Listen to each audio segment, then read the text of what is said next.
Welcome to our channel. నమస్కారం. ఏరు దాటాక తెప్ప తగలేసే రకం జగన్ రెడ్డి అన్న నానుడి ప్రజలతో పాటు వైఎస్ఆర్ కాంగ్రెస్ పార్టీలో కూడా ఉన్నది. వాస్తవం కూడా అదే. జగన్మోహన్ రెడ్డికి మనుషులను వాడుకొని వదిలేయటం వెనతో పెట్టిన విద్య. ఆ కుటుంబానికి కూడా అదే పరిస్థితి.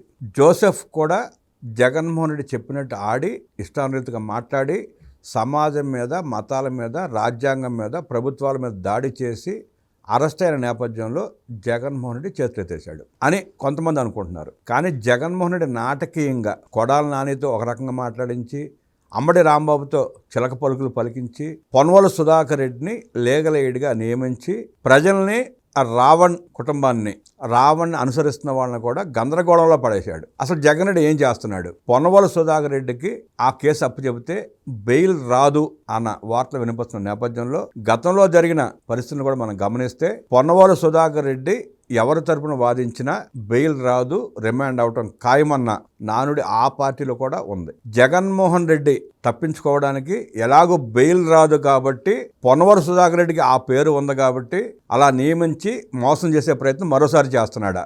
రావణ్ని సమర్థిస్తూ సమావేశాలు పెట్టడం ఎంతవరకు సమంజసం తెలుసుకునే ప్రయత్నం చేద్దాం. విశ్లేషించడానికి మనతో పాటు ఉన్నారు ప్రముఖ ఆర్థిక, రాజకీయ, సామాజిక విశ్లేషకులు కొత్త రవీంద్రబాబు గారు. వారిని మరిన్ని విశేషాలు తెలుసుకుందాం. సార్ నమస్తే. నమస్తే. ఇందాక ఇంట్రోలో చెప్పుకున్నట్టు జగన్మోహన్ రెడ్డికి ఏరు దాటిన తర్వాత తెప్ప తగిలేయటం ఈజీగా చేసే పని. గతంలో చాలాసార్లు చూసాం, చాలా మందిని ముంచేశాడు మధ్యలో. ఇప్పుడు రావణ్ కూడా అలియాస్ జోసెఫ్ అలియాస్ రావణ్, అతను కూడా అలాగే ముంచేశాడు. కొంతమందితో మాట్లాడిస్తున్నాడు, ఇంకొంతమందితో వేరే రకంగా మాట్లాడిస్తున్నాడు. అన్ని ఆ పార్టీలో జరుగుతున్న పరిణామాలే. పొన్నవోలు సుధాకర్ రెడ్డిని లీగలేడ్గా నియమిస్తున్నా అని చెప్పి మాట ఇచ్చాడు ఆ రావణ్ని అనుసరించే వాళ్ళకి. పొన్నవోలు సుధాకర్ రెడ్డికి స్పష్టమైన పేరు ఉంది. పొన్నవోలు ఏ కేసు చేపట్టినా బెయిల్ రాదు, రిమాండ్ గ్యారంటీ అన్న ప్రచారం కూడా ఉంది. ఎటాకు బెయిల్ రాదు కాబట్టి అలా పొన్నవోలు కొట్టుకుపోతాడులే అన్న ఉద్దేశంతో జగన్ రెడ్డి ఈ ప్రక్రియ మొదలుపెట్టాడంటారా? ఇప్పుడు జగన్ రెడ్డి గారి వ్యూహం నిశ్చితంగా మనం మొదల నుంచి గమనించినట్టయితే ఒకటి కనిపిస్తూ ఉంది. ఆయన వ్యూహం యూజ్ అండ్ త్రో. గతంలో విచ్చలవిడిగా సోషల్ మీడియాని అడ్డు పెట్టుకొని కొంతమంది వ్యక్తులకి ఫండింగ్ ఇచ్చి ఇష్టం వచ్చినట్టుగా దుష్ప్రచారం చేశారు. వాళ్ళందరి మీద కూటమి ప్రభుత్వం అధికారంలోకి వచ్చినాక చట్టపరమైన చర్యలు తీసుకుంది. అందులో రవీందర్ రెడ్డి లాంటి వాళ్ళు చాలామంది ఉన్నారు. బ్యాచ్ చాలా పెద్ద బ్యాచ్. అది ఫండింగ్ ఇచ్చి చేపించారు అనేది తేటతెల్లమైంది. ఎప్పుడైతే ప్రభుత్వం చట్టపరంగా చర్యలు తీసుకుందారో వాళ్ళు కనుమరుగైపోయారు. రియలైజేషన్ వచ్చి తప్పుడు చేయట్లా. ఇప్పుడు మీరు ప్రస్తావించిన ఈ టాపిక్లో legal angle, logical angle, political angle మనం డీటెయిల్గా విశ్లేషణ చేసే ప్రయత్నం చేద్దాం పార్టీలకు అతీతంగా. ఇప్పుడు ఈ రావణ్ యూట్యూబర్ అనే అతను ఫస్ట్లో ఈ కేసు బయటకు వచ్చినప్పుడు 4 ఏరియాస్లో బెయిల్ వచ్చినప్పుడు వైఎస్ఆర్సీపీ ప్రధానంగా ఫోకస్ చేసింది, ప్రజల్లోకి తీసుకెళ్లిన నేరేటివ్ ఏంటంటే ప్రశ్నిస్తే అరెస్ట్ చేస్తారా, ఇది మాత్రం తీసుకెళ్లారు. అది ప్రశ్న కాదుగా, దాడికి కూడా కాదు. అది ఇట్ అట్రాక్ట్స్ ఉపా చట్టం, అన్లాఫుల్ యాక్టివిటీస్ ప్రివెన్షన్ యాక్ట్ 1967. ఎందుకంటే ఈయన ప్రశ్నించినందుకు అరెస్ట్ చేయలే. అది భావ వ్యక్తీకరణ స్వేచ్ఛ కాదు. ఆర్టికల్ 19 ప్రశ్నించినందుకు అరెస్ట్ చేయలేదు, తిట్టినందుకు కూడా అరెస్ట్ చేసినా కానీ వెంటనే బెయిల్ వచ్చింది. కానీ ఇక్కడ వీళ్ళు మభ్య పెడుతుంది ఏంటంటే దేశ ద్రోహానికి సంబంధించిన మత విద్వేషాలు రెచ్చగొట్టడం, అంటే నిషేధిత సంస్థల వ్యక్తుల్ని గ్లోరిఫై చేయటం, కీర్తించటం, అంటే నక్సలైట్స్కి సంబంధించిన వాళ్ళని ప్రస్తావించటం, రాడికల్ భావజాలాన్ని ప్రజల్లోకి ఎక్కించటం, అంటే ఉద్రేకపరచటం, ప్రజల మధ్య చిచ్చు పెట్టడం, అదేవిధంగా సింధూర్ ఆపరేషన్ సందర్భంలో పాకిస్తాన్ వాళ్ళని పొగడటం, ఇవన్నీ ఉపా చట్టం కిందకు వస్తాయి. దానివల్ల ఈ చట్టం పెట్టారు. అది వాస్తవం. తిట్టినందుకో విమర్శించినందుకో పెట్టలేదు. ఆర్టికల్ 19(1) గురించి మాట్లాడారు వాళ్ళు. కానీ 19(2) ఆర్టికల్ ఏం చెప్తుంది? భావ వ్యక్తీకరణ స్వేచ్ఛకు కూడా కొన్ని లిమిట్స్ ఉన్నాయి. ఇష్టం వచ్చినట్టు మాట్లాడితే అది భావ వ్యక్తీకరణ కాదు. ఇది మభ్యపెట్టి మొదట్లో ఆ లైన్ తీసుకున్నారు.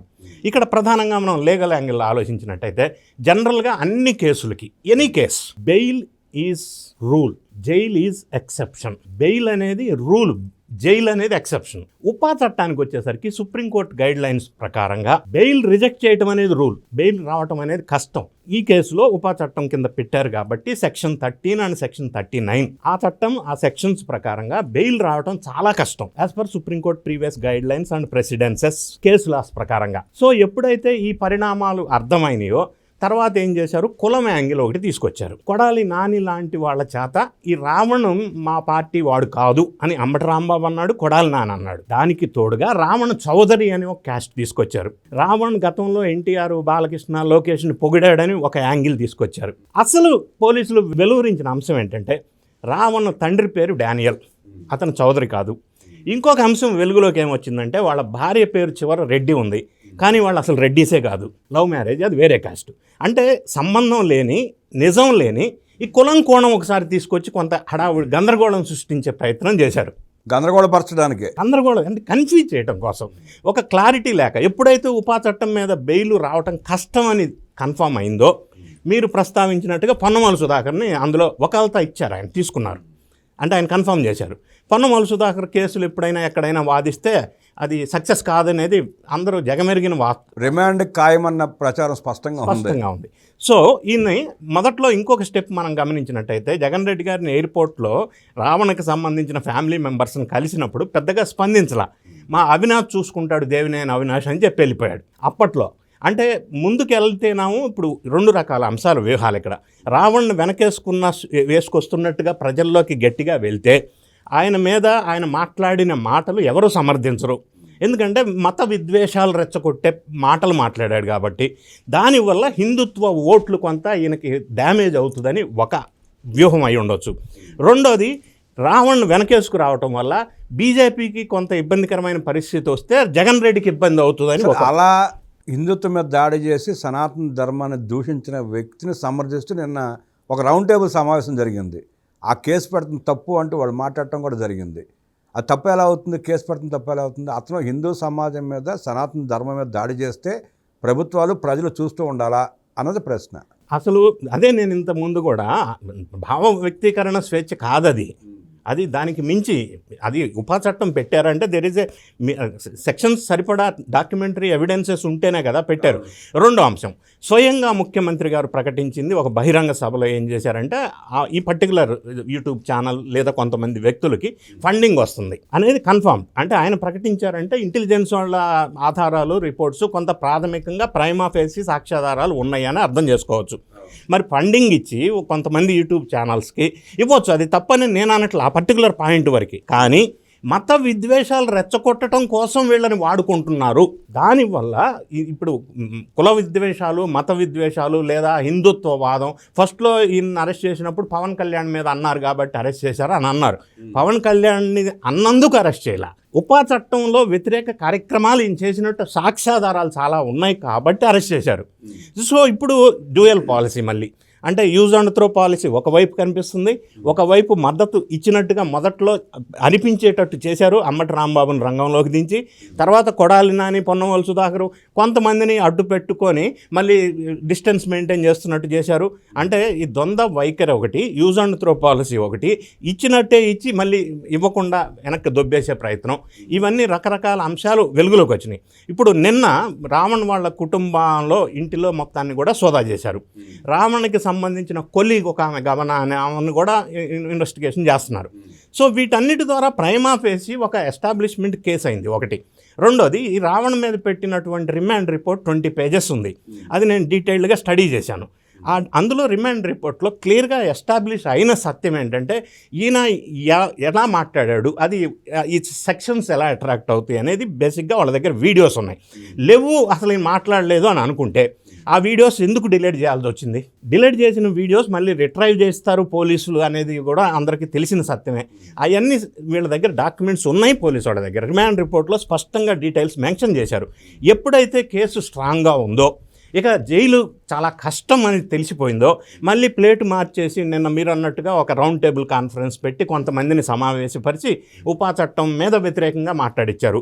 ఇంతటితో ఆగకుండా కొడాలి నాని ద్వారా వెటకారంగా, అంటే సర్కాస్టిక్గా ఉపా చట్టం, ఇడ్లీ చట్టం, అంటే చట్టాలని కూడా గౌరవించలేని వ్యక్తులు, చట్టాన్ని అపహాసం చేసిన వ్యక్తి మీద కూడా కేసు పెట్టి అరెస్ట్ చేసే అవకాశం. ఆల్రెడీ కేసు బుక్ అయింది, ఆల్రెడీ కేసు రిజిస్టర్ అయింది. ఎందుకంటే చట్టాలని మనం అవమానపరచకూడదు, అంటే హేళన చేయకూడదు, గౌరవించాలి. ప్రజాప్రతినిధులుగా ఉన్న వాళ్ళకి ఆ బాధ్యత ఎక్కువ ఉంటుంది మామూలు మనిషి కంటే కూడా.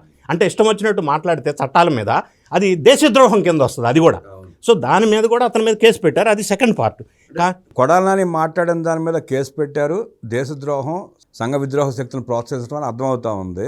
దమ్ముంటే అరెస్ట్ చేయండి కొడాల నానిని అంటూ మళ్ళీ అంబటి వ్యాఖ్యలు. అంటే ఇవన్నీ వ్యూహాత్మకంగా ప్రజల్ని రెచ్చగొట్టి వాళ్ళ కార్యకర్తలకు ఏదో కొంత భరోసా ఇస్తున్నాము అన్న యాంగిల్లో వెళ్తున్నారు, వ్యూహాత్మకంగా వెళ్తున్నారు. రాజకీయంగా వ్యూహాత్మకంగా వెళ్తే ప్రజలు ఫాలో అయ్యే అవకాశం ఉంటుంది.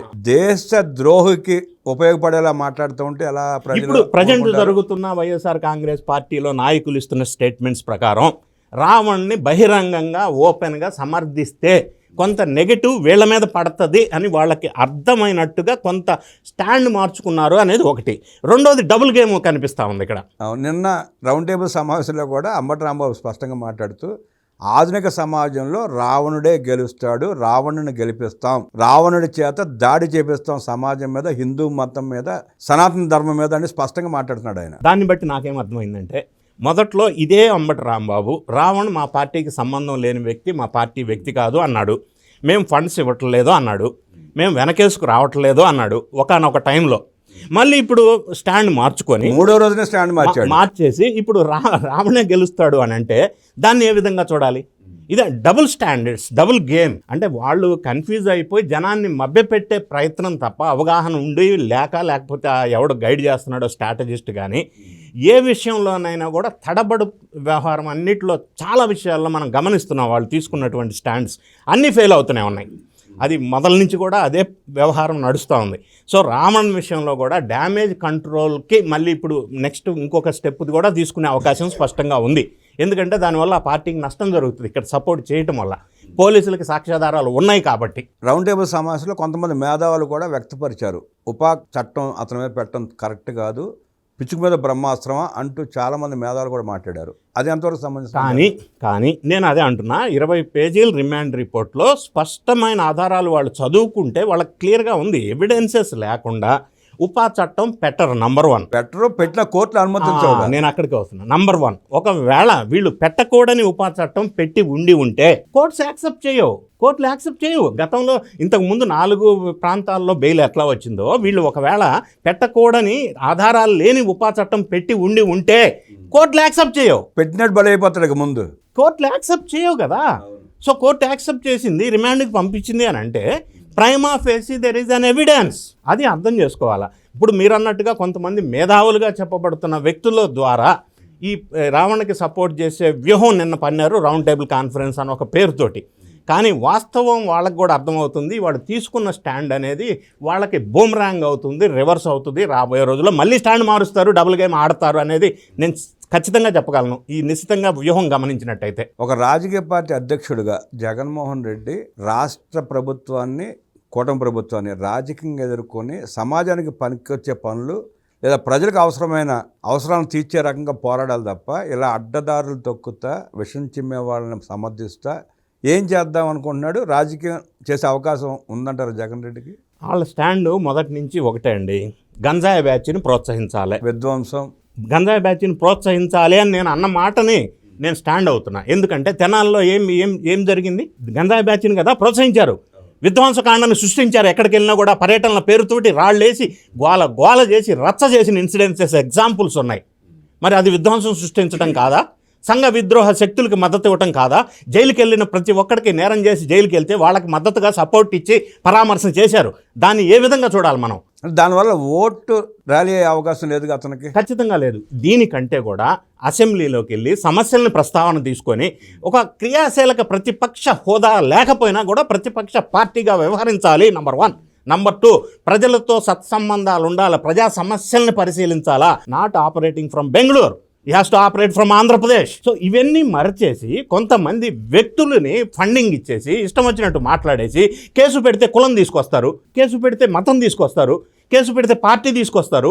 అట్లా అయితే కోర్టులు ఎందుకు యాక్సెప్ట్ చేస్తాయి? సో ఈ ప్రాథమిక సూత్రాన్ని మర్చిపోయి ప్రజల్ని మభ్యపెట్టడం కోసం డబుల్ గేమ్ ఆడుతున్నాడు Jaganmohan Reddy and team and party అనేది స్పష్టంగా అర్థమవుతుంది. ఇందులో మళ్ళీ ఇంకో స్టాండ్ తీసుకుని ఆశ్చర్యపోని అవసరం లేదు. జగన్మోహన్ రెడ్డి రాజకీయంగా ప్రజల పక్షాన్ని నిలబడి పోరాడాల్సింది పోయి సంఘ విద్రోహ శక్తుల్ని భుజం తడుతూ వాళ్ళని రెచ్చగొట్టి రాజకీయ పబ్బం గడుపుకునే ప్రయత్నం చేస్తున్నాడని, అది ఆ పార్టీకి జగన్ రెడ్డి కూడా మంచిది కాదంటూ విశ్లేషించిన కొత్త రవీంద్రబాబు గారికి ధన్యవాదాలు తెలియజేస్తూ నమస్కారం. నమస్తే.